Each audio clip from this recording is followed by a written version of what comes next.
Thank you very much, ladies and gentlemen.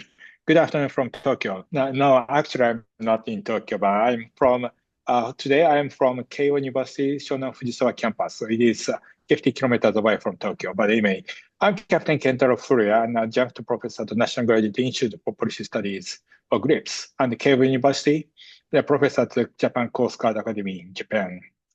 It is an honor to address this important event on the topic of Southeast Asia in the Indo-Pacific. As someone from Japan, I hope to share an external perspective on the region, focusing on the South China Sea and the pivotal role it plays in shaping the border in the Pacific landscape. Southeast Asia and South China Sea are immensely important to Japan, both strategically and economically.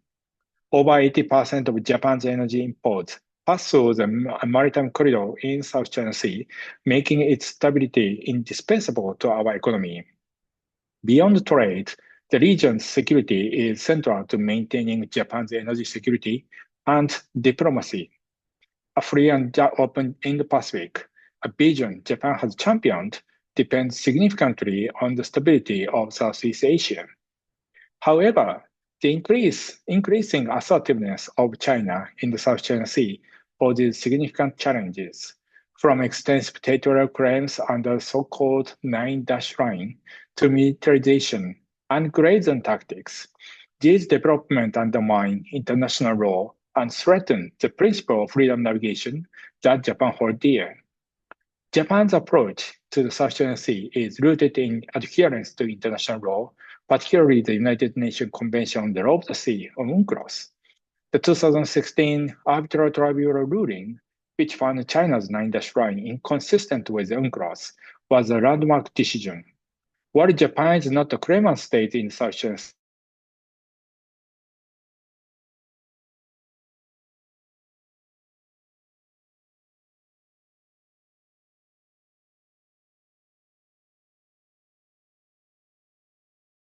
understanding of the destabilization effect such tactics can have on regional stability and the rule-based international order.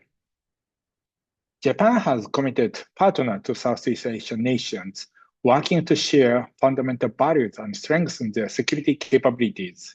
For instance, Japan has facilitated dialogues among Coast Guard agencies in the Indo-Pacific to promote a rule-based international order at sea.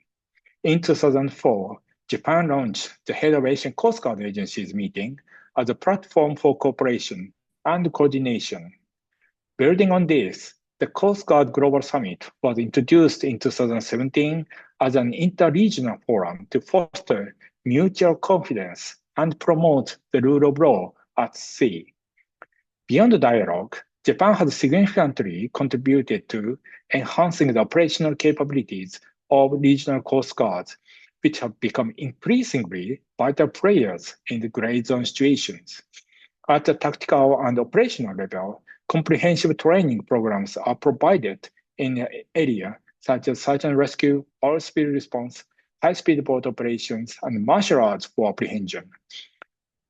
To further enhance these efforts, the JCG Japan Coast Guard established the Mobile Cooperation Team, a highly specialized unit dedicated to tactical level capacity building programs. This team conducts on-site training, providing hands-on expertise in handling complex maritime scenarios in various situations. At the policy formulation level, the Japanese Coast Guard inaugurated the Maritime Safety and Security Policy Program in collaboration with the National Graduate Institute for Policy Studies in Tokyo. This program serves as a cornerstone for fostering the rule-based international order in the Indo-Pacific. It equips promising Coast Guard officers from the region with advanced knowledge and expertise in maritime policy, security studies, international law, international relations, and Coast Guard operations, emphasizing the practical application of these disciplines to real-world challenges. By creating an environment that encourages cross-regional dialogue and the exchange of the best practices, the program strengthens mutual understanding and builds confidence among students. Graduates are not only trained to address immediate maritime concerns, but are also prepared to develop long-term strategies that reinforce stability and uphold the rule of law, ensuring the regional order is maintained amid evolving threats. In addition to those human resource development, Japan has collaborated with Southeast Asian nations to enhance their Coast Guard assets. These collaborations including providing the patrol vessels, upgrading maritime surveillance systems, and conducting joint training programs. These initiatives improve operational readiness, maritime domain awareness, and technical expertise, enabling the region to address maritime challenges collectively.